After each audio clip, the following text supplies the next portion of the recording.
uzun yıllar toprak altında kalmış. Sonra Selçuklular zamanında bulunup onarılmış. İşhan Kilisesi'ndeyiz. Yusufeli'ye bağlı. Bayağı korunmuş gibi gözüküyor. Veyahut restorasyon sonrası da bu hale gelmiş olabilir. 955 yılında Gürcü Kralı zamanında başlanmış yapımda. 1027 yılında Bagratlı Kralı zamanında yapımı sona ermiş.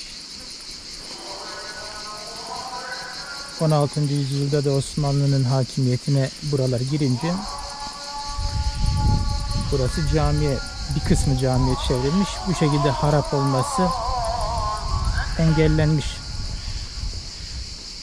1983 yılına kadar cami olarak da kullanılmış. Zannedersem Ermeniler, Hristiyanlar buraya ziyarete geliyorlar. Şu da artık ne için bilemedim.